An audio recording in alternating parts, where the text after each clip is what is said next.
everything that is chapter 10, which is Teddy Roosevelt, imperialism, the Spanish-American War, all of that stuff is going to be lumped in today.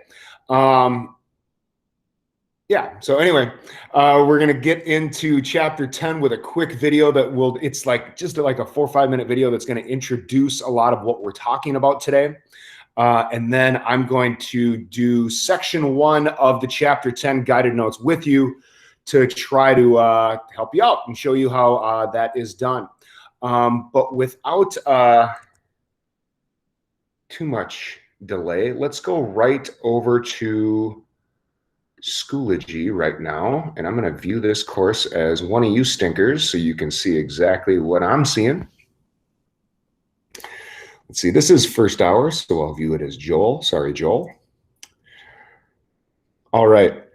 Before I forget, let's take a look at this right here. So upcoming, you were supposed to have done your chapter 4 guided notes, the crash course in the Civil War, and then which we did in class earlier this week, and then that Civil War lecture 2 play pause it.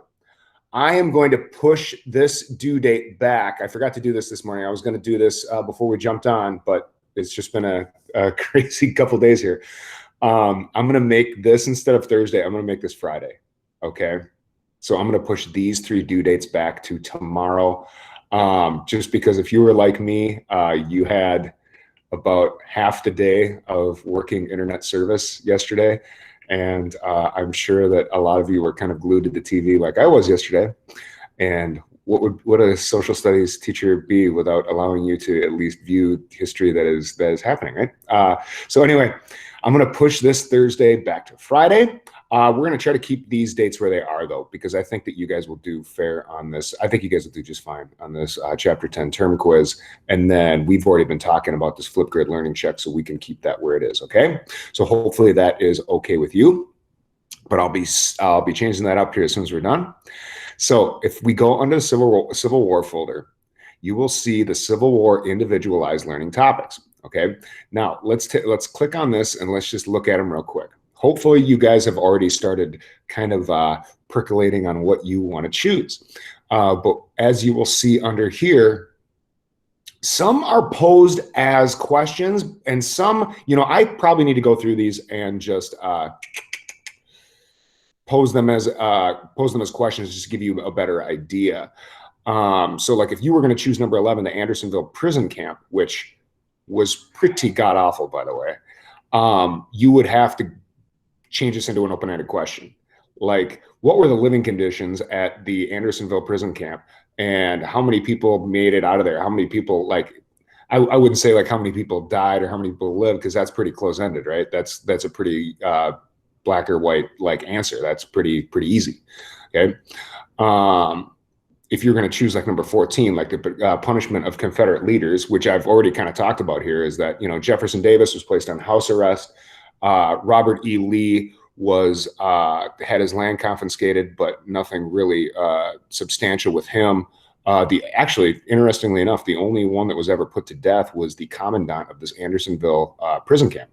But you would have to change this into a question like, why wasn't there harsher punishment for Confederate leaders, or something to that effect? Okay. So yeah, that's what we're looking for. And check out, I think I've got some pretty good topics on here. And if you have one and you want some feedback on it, don't be afraid to shoot me an email and I can help you out with that. Okay. But that Flipgrid response is going to be due next Tuesday. So that's going to be going into the gradebook starting next Tuesday. Here's that play posit that you guys are supposed to be working on, and you're going to turn in for me before tomorrow. And oh my goodness, I didn't open up that Flipgrid learning check. Somebody remind me to make sure that I enable that right after this so that you guys can get working on that Flipgrid learning check. In fact, I'm going to make a note to myself that I didn't open that up. What kind of a teacher am I today? Flipgrid learning check. Hour 1. All right. Sorry about that, folks. All right, so that's where you will find that stuff. Let's go back over to this presentation here and let's talk about this now. Okay, so if you are wondering, well, what the heck? I thought I did everything right. Here is the specific rubric that I am using to grade it. And hopefully you have seen this when you get your feedback and you go on and look at that. Okay, so in terms of content, I'm looking for something that was new and answer the question formulated, meaning like, you're not just regurgitating something that we learned in class. You're not just giving me something that you maybe heard in a lecture or that you was at face value in one of our meets. Okay, I want you to go above and beyond and tell me some content that you learned that we didn't talk about in class. Okay, and if you're like getting like a 5 for this one, you could probably go, oh, well, maybe that was something that we talked about in class, if that makes any sense. Okay, delivery. You're genuinely speaking to me about what you read. Some people in their delivery think that it's got to be so detail oriented and you've got to, from the top to bottom, be spitting me information and like reading from a Wikipedia page. That's not what I'm looking for. I want this to be like a genuine like conversation that you're having with me about things that you learned about that topic. And folks, it doesn't have to be conclusive. You don't have to tell me that, you came to a conclusion about your question. It could just be, I learned this and I learned that, and I didn't really come up with a solid answer because there's answers all over the place. That's fine. And in fact, that's actually what more like what history is like. Okay. Development of your question. If you're making that thing open-ended, and I think we've talked enough about that, authentic and not something that we already covered in class, you're going to get a 10 on that thing. Okay. If you just by picking one out of the list or coming up with one on your own, 10 out of 10. Okay. But if you don't pose it as a question, I hate to get all Jeopardy on you here, but if you don't pose it as a question, if you just come on and say, my topic was the Confederate battle flag. Well, that's not a question. Okay. If you've posed it as a question, then we can get you full credit for it. Okay. So let's go back. Here we go. Now, next thing, what I want you to do is I want everybody to go to Quizlet.live right now. Quizlet.live right now. We're going to learn these new terms because you're going to turn around and do these for me. You're going to turn around and have a quiz on these early next week.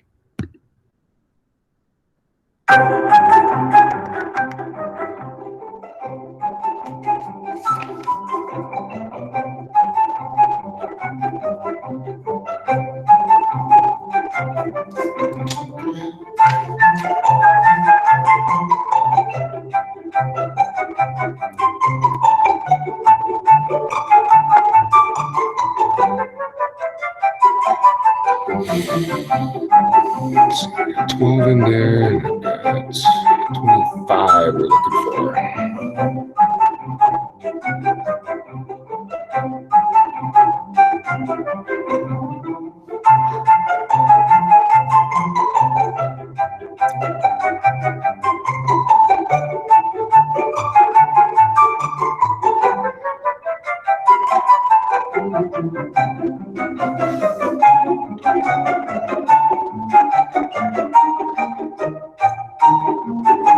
Looking for about 6 more of you. Give you about 30 more seconds or so.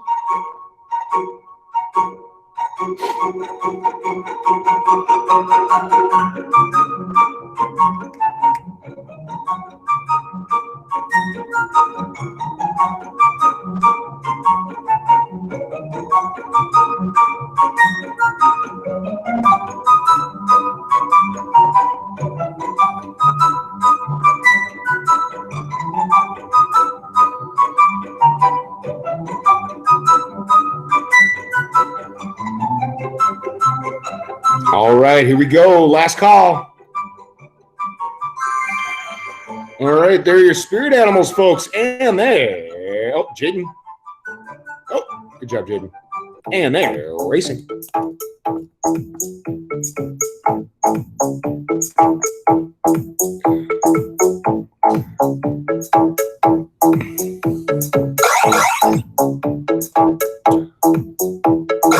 Before I forget, I know that this Quizlet link has pictures on it, but that's just because we are doing this for the first time. I'm going to take the pictures off when we review this early next week, which is another thing on my list of things to do.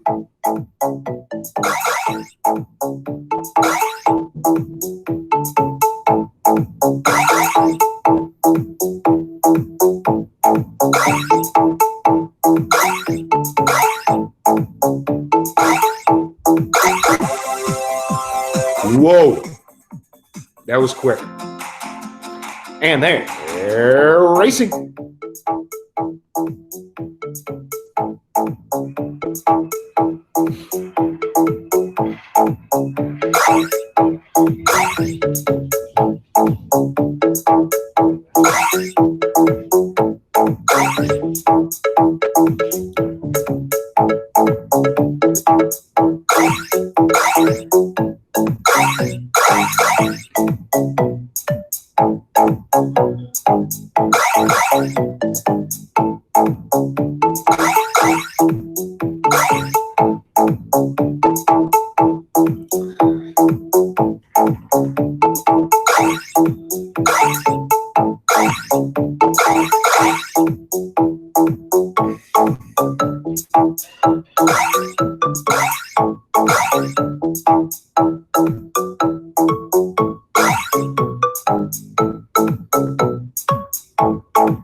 All right, wow, the camera's not going to let anybody play.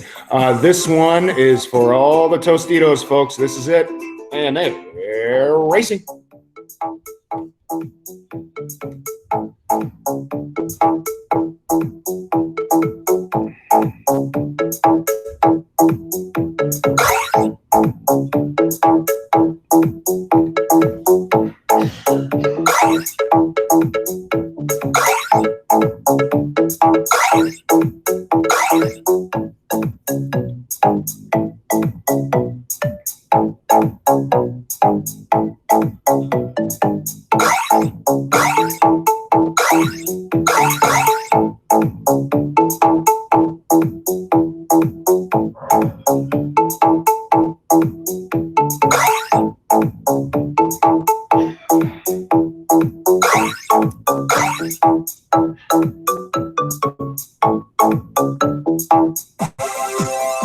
Whoa. All right. Okay, let's get right back to this right here. So we checked out Flipgrid, we checked out the new terms. Now we got a quick video on chapter 10, okay? And in order for the resolution to be best, I am going to mute myself, which I'm sure you're all gonna love.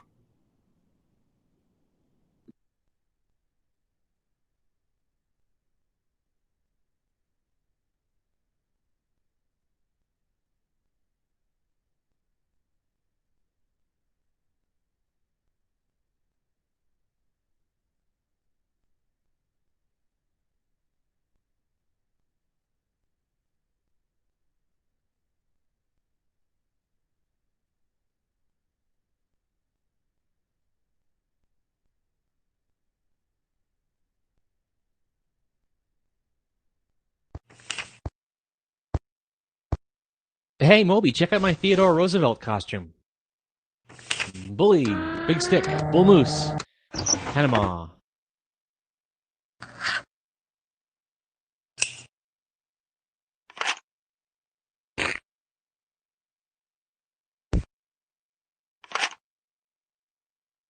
Oh, thanks. Dear Tim and Moby, who was Theodore Roosevelt? From Hannah. Hey, Hannah. Theodore Roosevelt was the 26th President of the United States, serving from 1901 to 1909. But that was just one of his many job titles. He was also a rancher, a military officer, an author, a hunter, a naturalist, and the loving father of 6 children. Roosevelt was born in 1858 to a wealthy family in New York City. As a boy, he was frail and suffered from terrible asthma. To improve his health, his father encouraged him to spend lots of time outdoors and develop his body through exercise. As a result, he developed a lifelong love of nature and a dedication to athletics and physical fitness. Well, his father also urged him toward a career in public service. So, after graduating from college in 1880, Roosevelt joined the New York State Legislature as a Republican. But then tragedy struck. His wife died after giving birth to their daughter, and his mother died the same day. Roosevelt was torn apart inside. To find peace, he moved to the Badlands of the Dakota Territory and spent a few years as a cattle rancher. When he came back east, he re-entered politics with newfound determination. As police commissioner of New York City, he fought widespread corruption. Then, in 1897, President William McKinley appointed Roosevelt as Assistant Secretary of the U.S. Navy. But it was in 1898, when the Spanish-American War broke out between the U.S. and Spain, that Roosevelt became a national hero. He quit his Navy post and formed a company of volunteers to fight in Cuba. Known as the Rough Riders, the ragtag group helped win a key battle at San Juan Hill. Well, it turned Roosevelt into one of the most famous men in America. He was elected governor of New York State that same year and began his term in January 1899. As governor, he became well known for establishing safer working conditions and fighting against pollution. Then, in 1900, he was elected Vice President of the United States under President William McKinley. When McKinley was assassinated the following year, Roosevelt became the youngest president in American history. He was just 42. Well, the first decade of the 1900s is known as the Progressive Era because it was a time of reform. Before then, working people had very little say in how they were treated. They often had to work long hours in unsafe conditions for very little pay. And huge corporations called trusts made it impossible for small businesses to compete. Roosevelt was determined to change this situation. He introduced policies to help workers, consumers, and small business owners. Later on, he'd called these policies the Square Deal. Under his leadership, the government brought lawsuits against 44 trusts, breaking them up into separate, smaller businesses. For his efforts, Roosevelt became known as a trust buster. He also signed the Pure Food and Drug Act and the Meat Inspection Act into law, protecting consumers against unsafe, unhealthy products. Yep, he was committed to protecting the environment, too. He created the U.S. Forest Service and established national parks, bird sanctuaries, national forests, and national monuments. All in all, Roosevelt put 930,000 square kilometers of land under official government protection. Actually, Roosevelt's foreign policy was pretty aggressive. The United States emerged as a major world power after the Spanish-American War, but Roosevelt believed the nation should be wise about using its newfound strength. His methods became known as big stick diplomacy, after his motto, speak softly and carry a big stick. He meant that the U.S. should negotiate peacefully with other nations, but back up its word with the threat of a strong military. Roosevelt built up the U.S. Navy until it was the third largest in the world. He used the military to help form the new nation of Panama so the United States could build a canal there. And he tried his best to keep European nations out of the affairs of countries in Latin America and the Caribbean. Well, Roosevelt left the White House in 1909 after serving 2 terms. But he was disappointed in his successor, William Howard Taft, so he wound up running for president again in 1912. He formed a new political party called the Progressive Party, and he dedicated himself to continuing the fight against trusts and monopolies. Roosevelt won more than 4 million votes, but lost the election. He continued traveling, writing, and giving speeches until his death in 1919. Now, can you get this mustache off my face?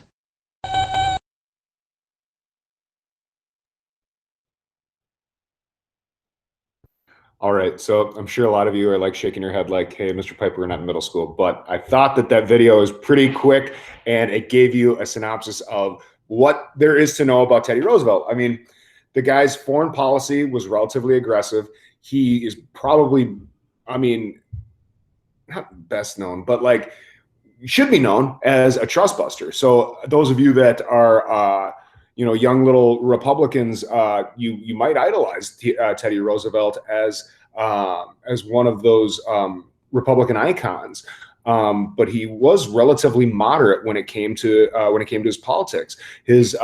We can thank him and some other people as well, but with the creation of the national parks.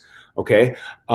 He's a very interesting guy, not just from the Rough Riders, where he really made his name, but also with, shoot, what was I going to say? My favorite little nugget about the guy is that he firmly believed that if you were going to be an American citizen, then you should have hunted and killed large game. And he went on several safaris in Africa, and you can look this up about Teddy Roosevelt. He really is quite an interesting character when it comes to that stuff. But anyway, what we're talking about today is imperialism. Okay, and we're going to talk about that because we're going to do a good hard look at chapter 10. So what I want everybody to do right now is I would like you to open up Schoology, and I would like you to find the chapter 10 guided notes under this folder right here that you can see. Let's go back to the main page or the Schoology page, and you're going to see something titled Imperialism, Spanish-American War, and Teddy. So this is our one day unit that we're doing in this little green folder here with Imperialism, Spanish-American War, and Teddy. There's your Quizlet link if you want to study up before next week. But here's your chapter 10 guided notes. And what I want you to do is I want you to take that out right now. And I don't know if a lot of you remember, but we've got the textbook right down here. So here's your chapter 10. Go ahead and open that up. Okay. And then we'll do section 1 together here because I'm just such a nice guy.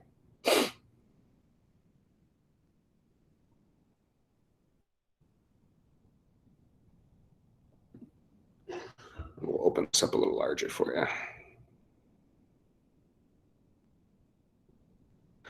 Okay, so you are going to see a changing role in this chapter, folks. We are going from being a nation that was just relatively isolated, dealing with ourselves.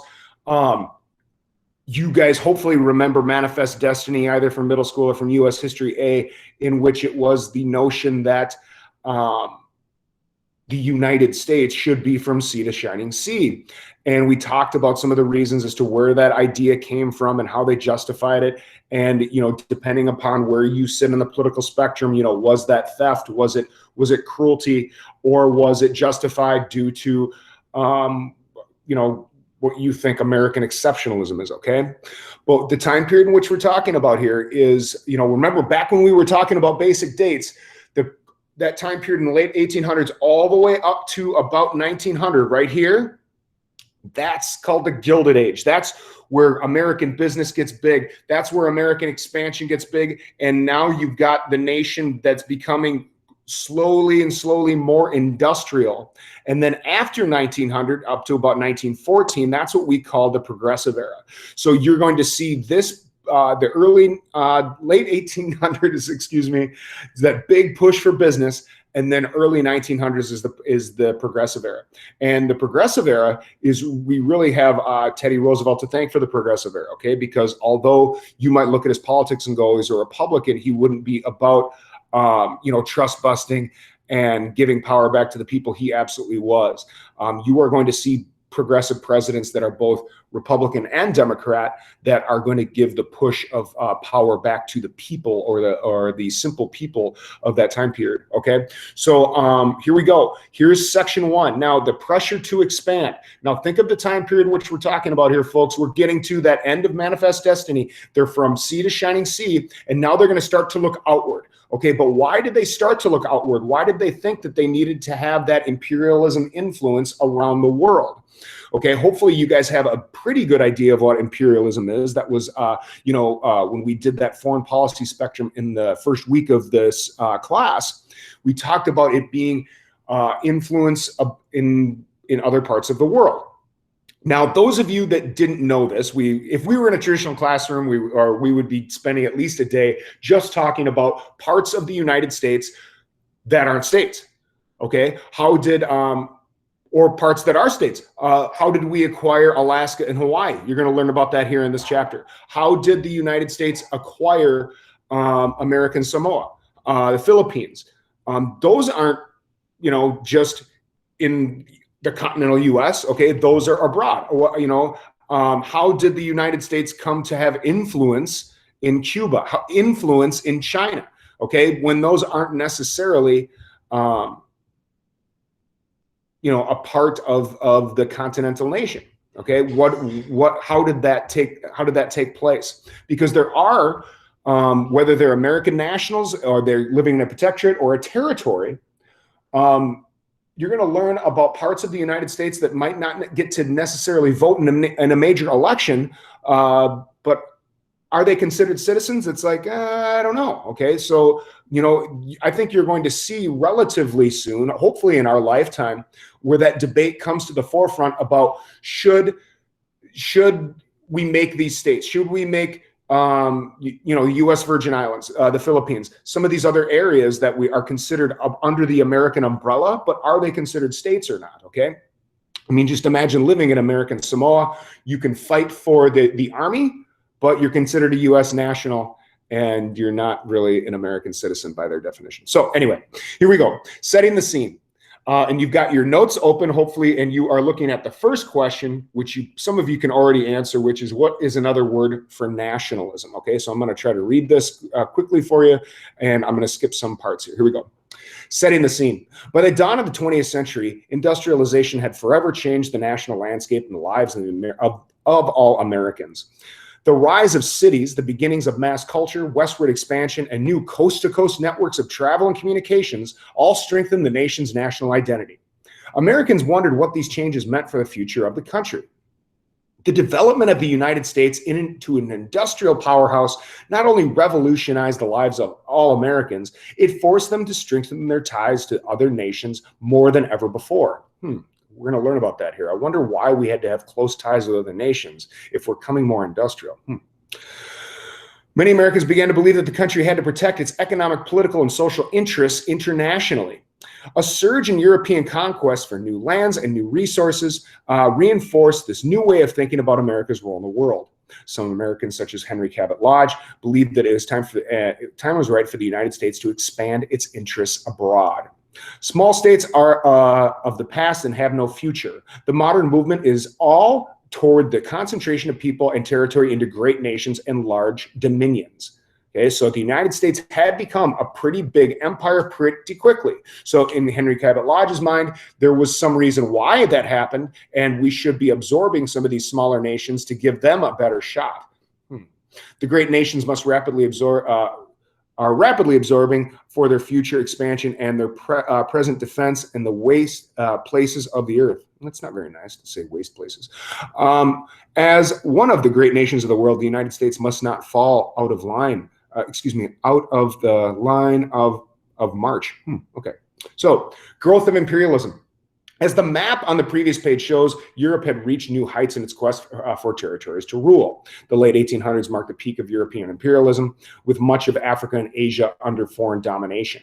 We've talked about that before, that you can't really get from east to west coast or north or to south of Africa without speaking one of two European languages. And that's because, from at one time or another, just about every state in Africa was under the control of a European power. Okay. Under imperialism, stronger nations attempted to create empires by dominating weaker nations economically, politically, culturally, or militarily. Why imperialism grew? Several factors counted for the burst of imperialistic activities in the late 1800s. Economic factors. The growth of industry in Europe created an increased need for natural resources such as rubber and petroleum, which came from underdeveloped areas of the world. Manufacturing nations also required new markets to sell their manufactured goods. Nationalistic factors, competition among European nations for large empires was the result of a rise in nationalism. Our first question. Or devotion to one's nation. Can anybody think of a synonym that we could throw in there for that? Devotion to one's nation. Well, what else could we call pride in one's nation? Pride in one's country.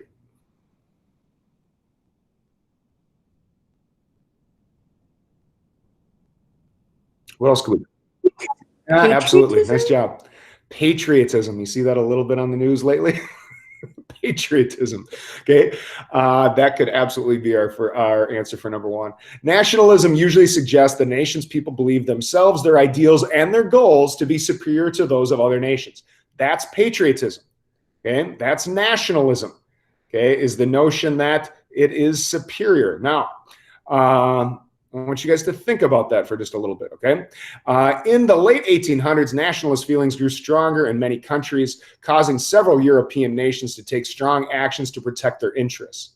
For example, when France acquired colonies in West Africa in the late 1800s, rival nations, Great Britain and Germany, seized lands nearby to stop French expansion. Military factors. Advances in military technology produced European armies and navies that were far superior to those in Africa and Asia. Also, Europe's growing navies required bases around the world for taking on fuel and supplies. This is something that I want you to think about here, folks, okay? When you think back to in the 1800s and 1900s, now there was an international agreement at that time that if you were not in a period of war, and if you're not in a state of war against another nation, then you shouldn't have a standing army or a navy. That's going to change in this time period. You're going to see these big empires keep an army, keep a navy, because they wanted to protect their interests, whether it's business or otherwise, around the world. Okay? We have never known a time period in your lives or in my life. You could argue that the United States hasn't stood down their army since the 1950s recently, of a time period in which the United States did not have a standing army.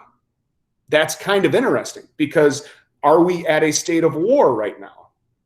Well, kind of, but not the entirety of your lives. I don't think. Okay. Were you guys born 2002, 2003, somewhere in there? Is that right? Somewhere in there, right? Anyway, okay. Humanitarian factors, that's just being like philanthropic. That's like giving to other nations. Now, humanitarian religious goals spurred on imperialists, colonial officials, doctors, and missionaries. That's where you're trying to get other people to believe your religion. So if you guys have ever heard of a mission trip or a mission, okay, that's where you're going there and you're trying to convert people either to Christianity or Islam or whatever it might be, okay? Believed that they had a duty to spread the blessings of Western civilization, including its law, medicine, and Christian religion, okay? These humanitarian factors, good reasons for imperialism. I would argue some of these other ones, probably not so nice, okay? Nationalistic and military factors, probably not the best reasons for imperialism, okay?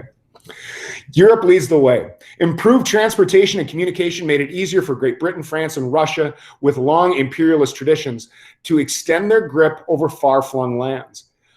Great Britain, in particular, required so much new territory around the globe that people began to say the sun never sits in the British Empire. And you guys have heard me say that before. That's basically just the idea that the British had a colony or had control of a nation in every single continent. And since the sun is always up somewhere, the sun never sets in the British Empire.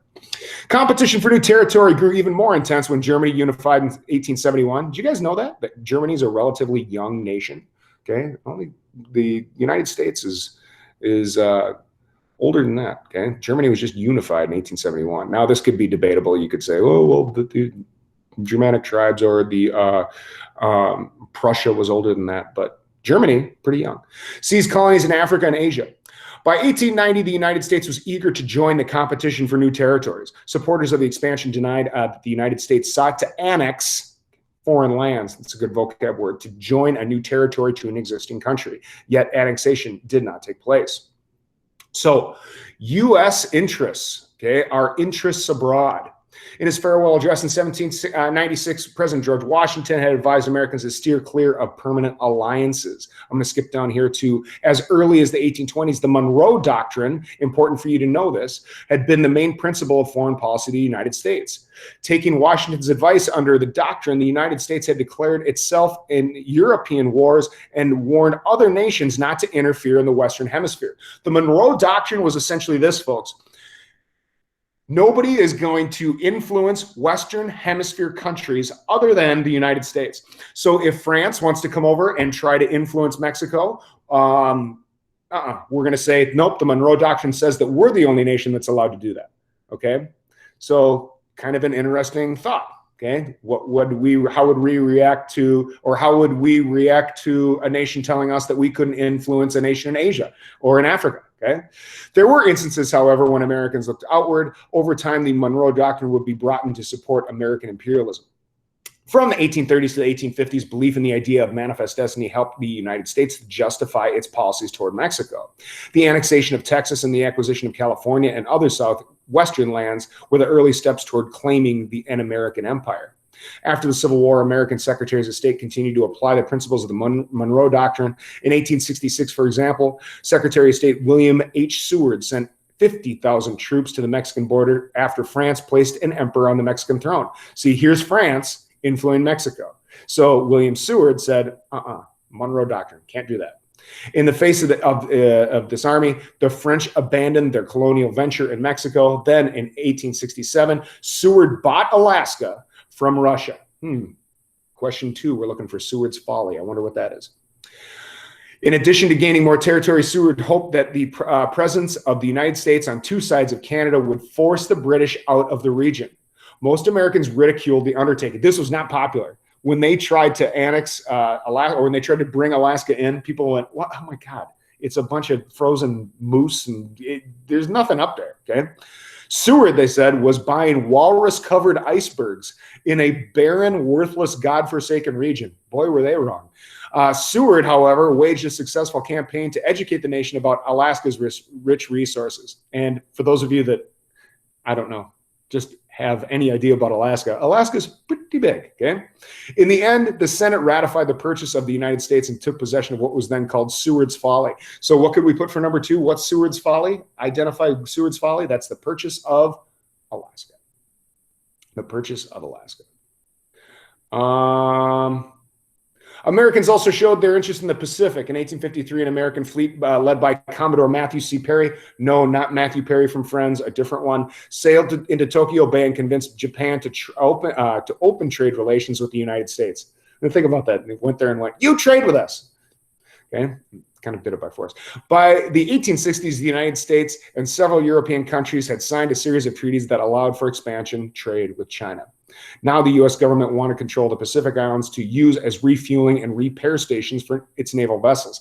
It was a long ways, folks. If you were going to travel from California all the way to China, all the way to Japan, you needed to stop and you needed to refuel. Okay, that was a long trip.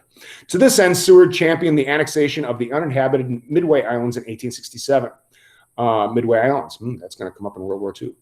8 years after the U.S. government signed a treaty with Hawaii. Okay, so Hawaii is going to be a part of the United States influence, okay? This agreement allowed Hawaiians to sell sugar to the United States duty-free as long as they did not sell or lease territory to any foreign power. Wow. Also a great concern of the United States were the Caribbean islands in Latin America. By 1870, President Ulysses S. Grant announced that in the future, the Monroe Doctrine would protect all territories in the two regions from transfer to a European power. Not long after, the United States was playing an active role in several diplomatic conflicts and military conflicts in Latin America. Okay, so here we go. Arguments for U.S. expansion. Our chart that we have on a reading guide is calling for these very things. What you're going to look for is why. Why is this a reason for imperialism, promoting economic growth? I'm going to skip right down to this blue part here. Here we go. A chief argument in favor of expansion was economic. By the late 1800s, the industrialists, inventors, and the workers of the United States had built a powerful industrial economy. Americans alone, however, could not consume everything their nation produced. We, as an industrialized nation, we were producing a lot, and overproduction can really kill trying to make money, okay? The overproduction of food and goods led to financial panics and frequent economic depressions. Protesting their plight or their dire situation or their bad situation, workers and farmers helped to convince businesses and political leaders that the United States must secure new markets abroad. Many business leaders agreed that the economic problems of the nation could be solved by only by expanding its markets. For this reason, they threw their support behind expansionist policies. Some American business already dominated international markets, such as Rockefeller Standard Oil and the American Telephone and Telegraph, that have become international businesses. Other American business leaders had gone a step further and invested directly in the economies of other countries. In some cases, their investments gave them political influence in those countries. In Central America, for example, an American named Minor C. Keith provided financial services to the Costa Rican government. In return, he won long-term leases for lands and railroad lines. By 1913, Keith's United Fruit Company had blah, blah, blah, blah, blah, blah, blah. Okay. But as a result, some of the people started calling these Central American nations banana republics. If you ever wondered where that phrase came from, it's the influence that they had in Costa Rica, Guatemala, Honduras. Okay. So anyway, promoting economic growth. Why? Well, if you want to avoid overproduction, it's nice to have other markets to sell to. Okay. And what's the why for the first one? Guys, capitalism works really well if you have other nations to trade with. Okay. Capitalism works really well if you have other nations to trade with. If we were going to go into a closed door situation, which we weren't trading, capitalism wouldn't be so great. Okay. Because it kind of takes care of that whole problem of overproduction, because you can sell stuff to other markets. It works really well. Okay. Protecting American security. Okay. We're looking for the why here.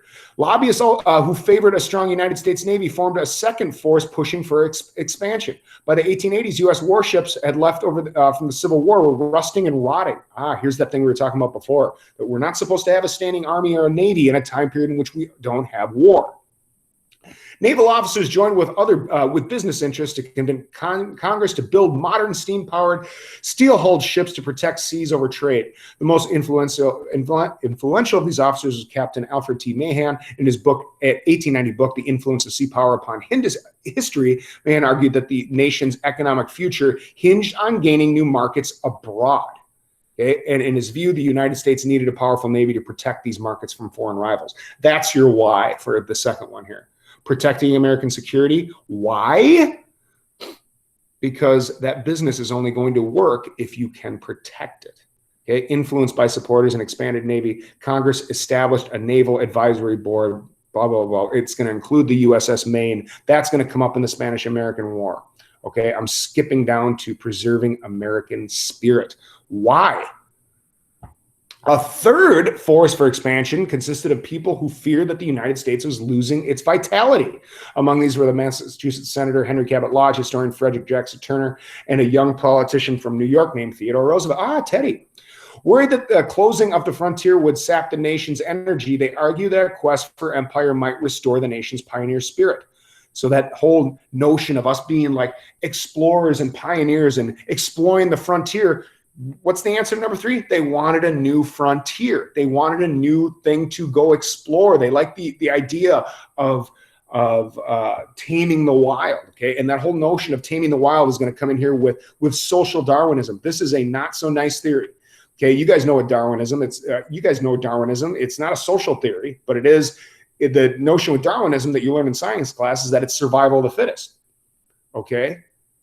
They believed, okay, Teddy and all of these other, Frederick Jackson Turner, Henry Cabot Lodge, they believed in social Darwinism, the notion that if you're really thriving as a country, well, then you're justified in expanding to some of those other places, okay? So these and other leaders of the day drew on the doctrine of social Darwinism to justify the takeover of new nations, just as they had done earlier to defend the conquest of Native Americans. They used social Darwinism to say, well, Native Americans they're kind of savage. They're not really, civilized the way that us Americans are, so we can justify the takeover of them, okay? In the opinion of respected leaders such as Congressionalist Minister Josiah Strong and Indiana Senator Albert J. Beveridge, the civilizations produced by the Anglo-Saxon and Teutonic Germanic peoples were superior to the societies they conquered. So this is just straight up racism, saying that since we're Anglo-Saxon, since we're Germanic, we can take over those places because we're of a superior race. Not so nice. Darwinists believed that expansionism was not the only nation's destiny, but also a noble pursuit, for its introduced Christianity and modern civilization to other heathen peoples around the world. They used Christianity and democracy to justify this, okay? So preserving American spirit, they're going to justify it with Christianity. They're going to use democracy, but they also wanted a new frontier. So that's why it's going to be kind of preserve that American spirit. Okay. Americans lean toward expansionism. Why did they expand? Why did they lean toward expansionism? It seemed to me that a lot of people would go, well, wait a minute, what business do we have outside of the continental US?